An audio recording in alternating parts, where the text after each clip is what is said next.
여러분, 안녕하세요. 오늘 들려드릴 이야기는 정말 특별합니다.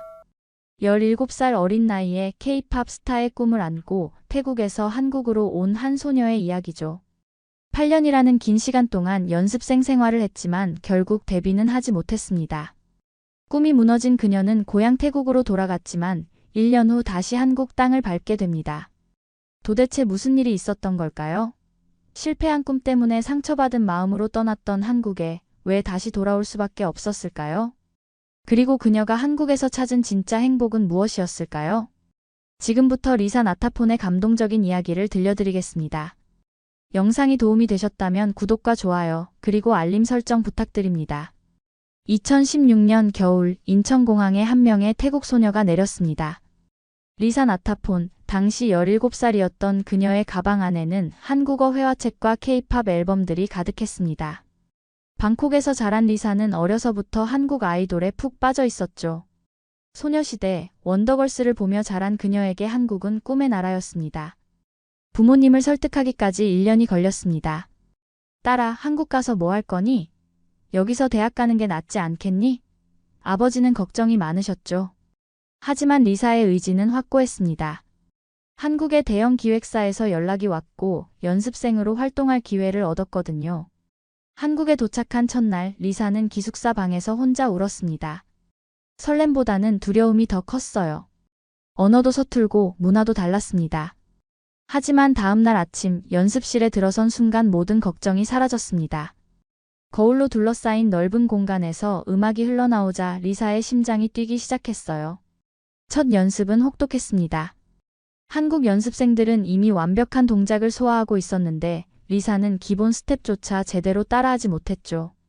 트레이너 선생님은 엄격했습니다. 리사 씨, 이렇게 해서는 안 됩니다.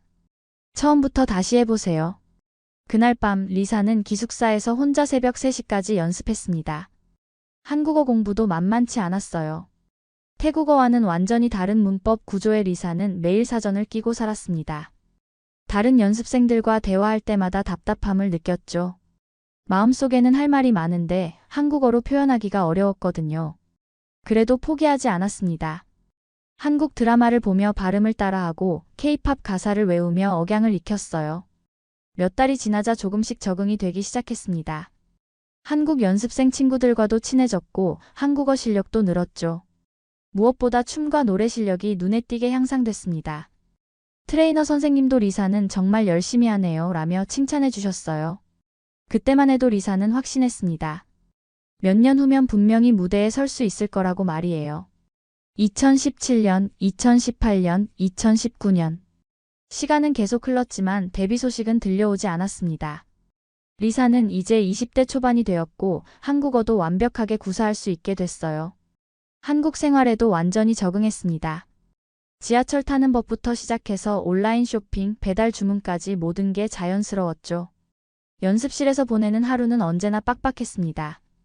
오전 10시부터 오후 10시까지, 때로는 새벽까지 이어지는 연습에 리사는 지쳐갔어요. 특히 다이어트가 가장 힘들었습니다. 하루 한 끼만 먹어야 하는 날들이 많았고 생리통이 심해도 연습을 쉴 수는 없었죠. 친구들과 치킨을 먹고 싶어도 참아야 했고 가족이 그리워도 혼자 울어야 했습니다. 그래도 포기할 수 없었어요. 같은 기숙사에 살던 연습생들이 하나둘씩 데뷔해 나가는 모습을 보면서 리사도 언젠간 자신의 차례가 올 거라고 믿었거든요. 윤서라는 한국 친구와 특히 친했는데 둘이서 밤늦게 꿈에 대한 이야기를 자주 나눴습니다. 리사야, 우리 꼭 함께 무대에 서자. 윤서의 말에 리사는 늘 고개를 끄덕였어요. 2020년에는 큰 시련이 찾아왔습니다. 코로나19로 인해 연습도 제대로 할 수 없게 됐고 기획사 사정도 어려워졌어요. 많은 연습생들이 계약을 해지당했고 리사도 불안해졌습니다. 설상가상으로 윤서마저 다른 기획사로 이적하게 됐죠. 가장 가까웠던 친구와 헤어지자 리사는 한국에서 처음으로 진짜 외로움을 느꼈습니다. 그러나 2021년, 2022년에도 기회는 오지 않았어요. 리사는 이미 24살이 됐고 새로 들어오는 연습생들은 대부분 10대 후반이었습니다. 나이에 대한 부담감이 커져갔죠. 부모님도 걱정이 되셨는지 자주 전화를 하셨어요. 리사야, 언제까지 그렇게 살 거니? 이제 현실적으로 생각해 볼 때 아니니? 마침내 2024년 초 충격적인 소식이 전해졌습니다. 기획사에서 리사의 계약 연장을 거부한 것이죠. 리사 씨는 정말 열심히 해왔지만 회사 방침상 더 이상 계약을 지속하기 어렵습니다. 매니저의 말에 리사는 멍해졌어요. 8년이라는 시간이 한순간에 무너지는 기분이었습니다. 마지막 연습실 정리를 하면서 리사는 복잡한 감정에 휩싸였습니다. 분명 실패했지만 이 8년이 결코 무의미하지는 않았어요. 한국어를 완벽하게 배웠고 한국 문화를 깊이 이해하게 됐으니까요. 하지만 그런 생각도 잠시 현실은 냉정했습니다. 이제 태국으로 돌아가야 할 시간이었어요. 2024년 3월 리사는 8년 만에 방콕 수완나품 공항에 내렸습니다. 가족들이 마중 나와 있었지만 기쁨보다는 씁쓸함이 더 컸어요. 공항에서 태국어를 듣는 순간 묘한 기분이 들었습니다. 분명 모국어인데 어색하게 느껴졌거든요. 8년 동안 한국어에 더 익숙해져 있었던 탓이었죠. 집에 도착해서도 적응이 쉽지 않았습니다. 방콕의 무더운 날씨, 복잡한 교통, 그리고 태국 음식까지. 모든 게 낯설었어요. 어머니가 해준 똠양꿍을 먹으면서도 한국의 김치찌개가 그리웠습니다. 친구들을 만나도 대화가 자연스럽지 않았어요. 8년 동안의 한국 이야기를 어떻게 설명해야 할지 막막했거든요. 다행히 대학 동기였던 친구 민이 미디어 회사를 운영하고 있어서 리사에게 일자리를 제안해줬습니다. 리사, 너 한국에서 오래 있었으니까 한류 콘텐츠 쪽 일해볼래? 요즘 태국에서 K-팝이 정말 인기 많거든. 민의 제안은 리사에게 새로운 희망이 됐어요. 회사 첫 출근 날 리사는 기대에 부풀어 있었습니다. 한국에서 쌓은 경험을 활용할 수 있을 거라고 생각했거든요. 하지만 현실은 달랐어요. 태국 회사의 문화는 한국과 너무 달랐습니다. 회의 시간은 정확하지 않았고 업무 처리 방식도 비효율적이었어요. 무엇보다 위계 질서를 중시하는 분위기에 리사는 답답함을 느꼈습니다. 첫 주가 지나고 리사는 실수를 했습니다. 상사에게 빠이 인사를 깜빡한 것이죠. 태국에서는 나이가 많거나 지위가 높은 사람에게 반드시 빠이로 인사를 해야 하는 예의가 있거든요. 리사, 한국에서 너무 오래 있었나? 태국 예의도 잊었네. 상사의 핀잔에 리사는 당황했어요. 한국식 인사에 익숙해져 있던 터라 태국 예의를 깜빡했던 거죠. 퇴근 후 집에서 혼자 있는 시간이 늘어갔습니다. 자연스럽게 한국 드라마를 찾아보게 됐어요. 넷플릭스에서 한국 예능을 보며 웃다가도 문득 서울의 야경이 그리워졌습니다. 특히 홍대 근처에서 친구들과 함께 먹었던 치킨과 맥주 생각이 자주 났어요.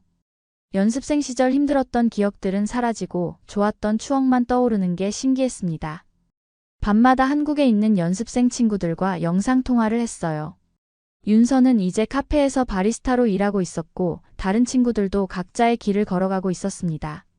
리사야, 태국 생활은 어때? 적응됐어? 친구들의 안부 인사해. 리사는 늘 잘 지내고 있어라고 대답했지만 마음 한편으로는 허전함이 컸어요. 태국에서의 생활이 3개월째 접어들면서 리사는 점점 더 큰 혼란에 빠져들었습니다. 회사에서 맡은 업무는 한류 콘텐츠 마케팅이었는데 한국 문화를 태국 시장에 맞게 번역하고 소개하는 일이었어요. 하지만 태국 동료들의 한국에 대한 이해도는 생각보다 피상적이었습니다. 어느 날 회의에서 동료가 한국 사람들은 왜 이렇게 빨리빨리 하려고 하지? 우리는 좀 더 여유롭게 해도 되는데라고 말했어요. 리사는 그 순간 깨달았습니다. 자신이 이미 한국식 사고방식에 젖어 있다는 것을 말이죠. 효율성을 추구하고 정확한 시간 약속을 지키고 일의 완성도를 높이려는 한국식 업무 방식이 몸에 밴 상태였어요. 더 충격적인 일은 한국 기업과의 협업 프로젝트에서 일어났습니다. 한국에서 온 담당자들과 화상회의를 하게 됐는데 리사는 자연스럽게 한국어로 대화를 나눴어요. 회의가 끝난 후 태국 동료들이 놀라워했습니다. 리사, 너 한국어 정말 잘하네. 한국 사람인 줄 알았어. 그 말에 리사는 묘한 자부심을 느꼈어요. 그날 저녁 집에 돌아온 리사는 거울 앞에서 자신을 바라봤습니다. 8년 동안 한국에서 보낸 시간이 자신을 완전히 바꿔놓았다는 것을 깨달았어요. 단순히 언어만 배운 게 아니라 생각하는 방식, 일하는 방식, 심지어 꿈꾸는 방식까지 한국식이 되어 있었거든요. 며칠 후 결정적인 순간이 왔습니다. 인터넷을 검색하던 중 한국의 한류 콘텐츠 제작사에서 프리랜서 통역사를 모집한다는 공고를 발견한 거예요. 한국 거주 경험 5년 이상 한국어 능통자 우대라는 조건을 보는 순간 리사의 심장이 뛰기 시작했습니다. 리사는 밤새 고민했어요. 다시 한국으로 가는 것이 맞을까? 이번에는 연습생이 아니라 일반인으로 가는 건데 과연 잘할 수 있을까? 하지만 마음 깊은 곳에서는 이미 답이 정해져 있었습니다. 한국이 그리웠고 한국에서의 삶이 더 자연스럽게 느껴졌거든요. 다음 날 아침 리사는 용기를 내서 지원서를 작성했습니다. 자기소개서에는 8년간의 연습생 경험과 한국 문화에 대한 깊은 이해를 어필했어요. 며칠 후 놀랍게도 면접 제안이 왔습니다. 화상 면접에서 면접관들은 리사의 완벽한 한국어 실력과 한국 문화에 대한 이해도에 깊은 인상을 받았어요. 리사 씨, 정말 한국 사람 같네요. 이런 인재를 찾고 있었습니다. 합격 통보를 받은 순간 리사는 눈물이 났습니다. 기쁨의 눈물이었어요. 드디어 한국으로 돌아갈 수 있게 된 것이죠. 하지만 부모님께 이 소식을 전하는 것은 쉽지 않았습니다. 엄마, 다시 한국에 가려고 해요. 어머니의 표정이 어두워졌어요. 리사야, 이제 좀 정착하자. 여기서 일도 잘하고 있잖니. 하지만 리사의 의지는 확고했습니다. 엄마, 한국은 저에게 그냥 외국이 아니에요. 제 마음의 고향이 된 것 같아요. 2024년 11월 리사는 다시 인천공항에 발을 디뎠습니다. 1년 8개월 만에 귀환이었어요. 공항에 내리는 순간 익숙한 한국어 안내방송이 들려왔고 리사는 마치 집에 돌아온 것 같은 따뜻함을 느꼈습니다. 진짜 내가 있어야 할 곳으로 돌아왔구나. 마음속으로 중얼거리며 눈시울이 붉어졌어요. 공항 철도를 타고 서울로 향하는 길, 창밖으로 보이는 풍경들이 너무나 그리웠습니다.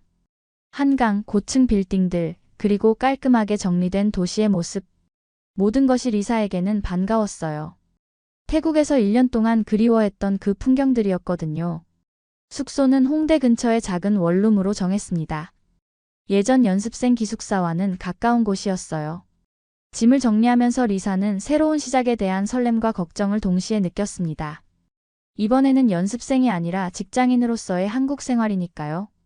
다음 날 아침 출근 전에 근처 카페에서 아메리카노를 마시려고 들어갔는데 깜짝 놀랄 일이 일어났습니다. 카운터에서 주문을 받고 있는 사람이 바로 윤서였던 거예요. 리사야? 진짜 리사 맞아? 윤서도 깜짝 놀라며 소리쳤습니다. 두 사람은 그 자리에서 얼싸안고 울었어요. 윤서야, 정말 오랜만이다. 여기서 일하고 있었구나. 리사의 말에 윤서는 환하게 웃으며 대답했어요. 응, 연습생 그만둔 후에 여기서 바리스타로 일하고 있어. 그런데 리사 너는 태국에 있는 줄 알았는데 언제 왔어? 두 사람은 카페가 한가한 시간에 구석 테이블에 앉아서 그동안의 이야기를 나눴습니다. 윤서는 리사보다 1년 먼저 연습생을 그만뒀고 처음에는 많이 힘들었다고 했어요. 솔직히 처음에는 우울했어. 8년을 투자했는데 아무것도 남은 게 없는 것 같았거든. 그런데 지금은 오히려 더 행복해. 내가 좋아하는 커피를 배우고 손님들과 대화하면서 새로운 즐거움을 찾았어. 윤서의 밝은 모습에 리사도 위안을 받았습니다. 리사는 어때? 태국에서 잘 지냈어? 윤서의 질문에 리사는 솔직하게 대답했어요. 처음에는 적응이 힘들었어. 내가 이미 한국 사람이 되어 있더라고. 태국이 고향인데도 한국이 더 편하게 느껴졌어. 윤서는 고개를 끄덕이며 공감했습니다. 그럴만해. 우리가 가장 예민한 시기에 한국에서 보냈잖아. 그날 이후로 두 사람은 자주 만나게 됐어요. 윤서는 리사에게 큰 힘이 됐습니다. 같은 경험을 공유한 친구가 있다는 것만으로도 리사는 많은 위로를 받았거든요. 리사야, 우리 둘 다 연습생으로는 실패했지만 인생은 실패하지 않았잖아. 오히려 더 단단해진 것 같아. 윤서의 말에 리사는 깊이 공감했습니다. 새로운 직장 생활이 시작됐습니다. 리사가 맡은 업무는 한국 드라마와 예능 프로그램을 해외에 수출할 때 필요한 번역과 통역이었어요. 태국어뿐만 아니라 영어로도 번역해야 하는 일이 많았는데 8년간 한국에서 쌓은 문화적 이해가 큰 도움이 됐습니다. 첫 프로젝트는 인기 드라마의 태국 수출이었어요. 단순히 언어만 번역하는 게 아니라 한국 문화적 맥락을 태국 시청자들이 이해할 수 있도록 설명하는 것이 리사의 역할이었습니다. 이 장면에서 주인공이 90도로 인사하는 것은 한국의 깊은 사과 문화를 보여주는 거예요 라고 설명하면 태국 스태프들이 고개를 끄덕이며 이해했죠. 회사 동료들도 리사의 능력을 인정해줬습니다. 리사 씨, 정말 대단해요. 한국어도 완벽하고 문화 이해도도 높고. 어떻게 이렇게 될 수 있었어요? 동료들의 칭찬에 리사는 뿌듯함을 느꼈어요. 8년의 연습생 시절이 헛되지 않았다는 것을 실감했거든요. 무엇보다 한국 생활의 편리함을 다시 느낄 수 있어서 좋았습니다. 밤늦게 혼자 걸어도 안전한 거리, 몇 분 만에 도착하는 배달 음식, 정확한 대중교통 시스템. 태국에서 1년 동안 불편했던 것들이 한국에서는 모두 해결됐어요. 특히 24시간 편의점과 빠른 인터넷 속도는 리사에게 큰 만족을 줬습니다. 한국 사람들의 성장 지향적인 문화도 리사에게는 큰 자극이 됐어요. 회사 동료들은 퇴근 후에도 자기 개발을 위해 공부하거나 새로운 기술을 배우는 경우가 많았습니다. 리사도 그 영향을 받아서 영상 편집과 콘텐츠 기획을 추가로 공부하기 시작했어요. 한국에 있으면 자연스럽게 발전하게 되는 것 같아라고 윤서에게 말하기도 했습니다. 가장 큰 변화는 마음의 평안이었어요. 태국에서는 항상 뭔가 어긋나는 느낌이 있었는데 한국에서는 모든 것이 자연스럽게 흘러갔습니다. 지하철에서 책을 읽는 사람들을 보고 카페에서 노트북으로 일하는 사람들을 보면서 리사는 이게 내가 속한 곳이구나라는 확신을 얻었어요. 몇 달이 지나면서 리사는 새로운 꿈을 꾸기 시작했습니다. 아이돌이 되는 것이 아니라 한국과 동남아시아를 연결하는 콘텐츠 전문가가 되고 싶다는 꿈이었어요. 실제로 회사에서도 리사의 아이디어를 높이 평가했고 더 큰 프로젝트를 맡기기 시작했습니다. 리사 씨가 기획한 콘텐츠는 정말 현지화가 잘 되어 있어요. 태국 시청자들 반응이 너무 좋아요. 저녁에 윤서와 함께 한강에서 치킨을 먹으며 이야기를 나누는 시간이 리사에게는 가장 행복한 순간이었어요. 윤서야, 우리 정말 많이 변했다. 예전에는 데뷔만이 전부인 줄 알았는데 지금은 이렇게 평범한 일상이 더 소중해. 윤서도 고개를 끄덕이며 동감했습니다. 그러게, 연습생 때는 무대에 서는 것만 생각했는데 지금은 매일매일이 작은 무대 같아. 리사가 한국에서 새로운 삶을 시작한 지 6개월이 지났을 때 놀라운 일이 일어났습니다. 회사에서 진행하던 K-드라마 프로젝트가 태국에서 대박을 터뜨린 것이죠. 리사가 번역하고 현지화한 드라마가 태국 넷플릭스 1위를 차지했어요. 더 놀라운 것은 태국 언론에서 이 성공 사례를 다루면서 리사의 이름이 언급됐다는 사실이었습니다. 한국 드라마의 태국 진출 성공 뒤에는 8년간 한국에서 생활한 태국 출신 리사. 나타폰의 완벽한 현지화 작업이 있었다는 기사가 나온 거예요. 태국의 주요 언론사에서 리사와 인터뷰를 요청해왔고 갑자기 리사는 한류 전문가로 주목받기 시작했습니다. 더욱 놀라운 일은 태국 친구들의 반응이었어요. 리사의 소셜미디어에는 대박 리사가 신문에 나왔어. 리사 덕분에 한국 드라마를 더 재미있게 볼 수 있었구나라는 댓글들이 쏟아졌습니다. 특히 대학 동기였던 미는 리사야, 너 때문에 나도 한국어 공부 시작했어. 나도 K-푸드 콘텐츠 만들고 싶어. 라고 연락해왔어요. 이 성공으로 인해 리사에게는 더 큰 기회가 찾아왔습니다. 한국의 대형 엔터테인먼트 회사에서 동남아시아 사업 개발팀으로 스카우트 제의가 온 것이죠. 리사 씨의 경험과 능력이면 우리 회사의 글로벌 확장에 큰 도움이 될 것 같습니다. 면접에서 임원진들은 리사의 독특한 이력에 깊은 관심을 보였어요. 가장 감동적인 순간은 예전 기획사에서 연락이 왔을 때였습니다. 리사를 담당했던 트레이너 선생님이 직접 전화를 주셨어요. 리사야, 신문 기사 봤어. 정말 자랑스럽다. 너는 무대에는 서지 못했지만 더 큰 무대에서 빛나고 있구나. 선생님의 말에 리사는 눈물이 났습니다. 8년 전 연습생 시절의 아픈 기억들이 이제는 감사한 경험으로 바뀌는 순간이었어요. 윤서도 리사의 성공을 진심으로 축하해줬습니다. 리사야, 이제 정말 내가 찾던 길을 찾은 것 같아. 연습생 때보다 훨씬 더 행복해 보여. 두 사람은 그날 밤 홍대에서 축하 파티를 했어요. 예전 연습생 기숙사 앞을 지나면서 리사는 복잡한 감정을 느꼈습니다. 그때는 여기가 지옥 같았는데 지금 보니 소중한 추억이야. 새로운 회사에서의 첫 프로젝트는 K-팝 아티스트의 동남아시아 투어 기획이었어요. 리사는 자신이 경험했던 연습생 시절의 이해를 바탕으로 아티스트들과 소통하며 프로젝트를 성공적으로 이끌었습니다. 리사 매니저님은 우리 마음을 정말 잘 이해해주세요 라고 아티스트들이 말할 때마다 리사는 과거의 경험이 헛되지 않았다는 것을 실감했어요. 2025년 여름 리사는 한국 생활 3년째를 맞이했습니다. 이제는 완전히 한국인처럼 살고 있었어요. 주말에는 윤서와 함께 서울 곳곳을 다니며 맛집을 찾아다니고 평일에는 열정적으로 일하는 일상이 자리 잡았습니다. 무엇보다 자신만의 전문 분야를 찾았다는 자부심이 컸어요. 회사에서는 리사를 동남아시아 사업의 핵심 인재로 인정하고 있었습니다. 리사가 기획한 콘텐츠들이 연이어 성공을 거두면서 다른 나라 진출 시에도 리사의 조언을 구하는 경우가 많아졌거든요.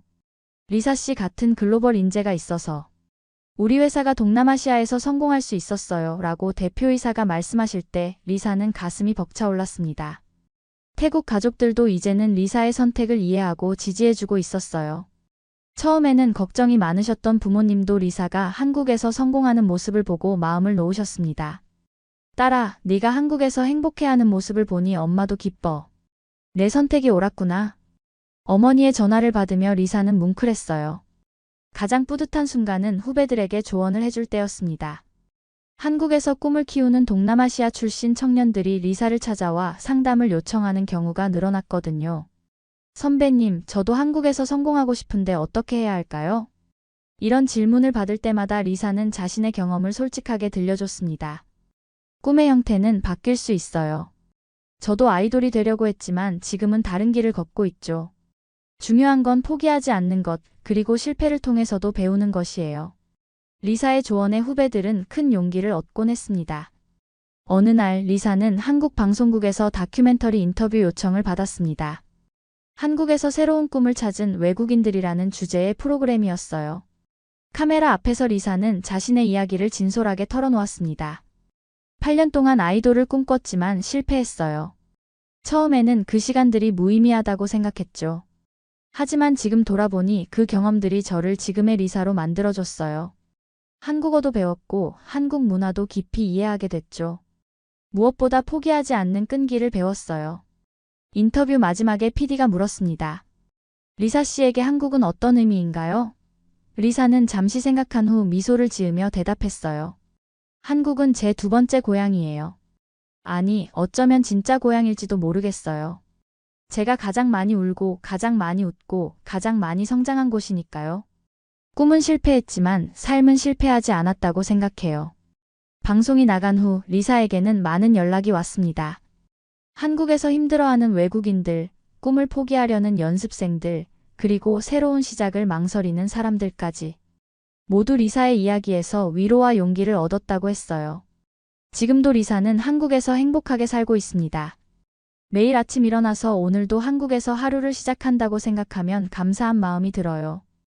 윤서와 함께 한강에서 치킨을 먹으며 우리 정말 많이 왔다고 이야기할 때면 과거의 힘든 시간들마저 소중한 추억이 됩니다. 꿈의 모양은 바뀌었지만 한국에서 찾은 행복은 그 어떤 꿈보다도 값진 것이었으니까요.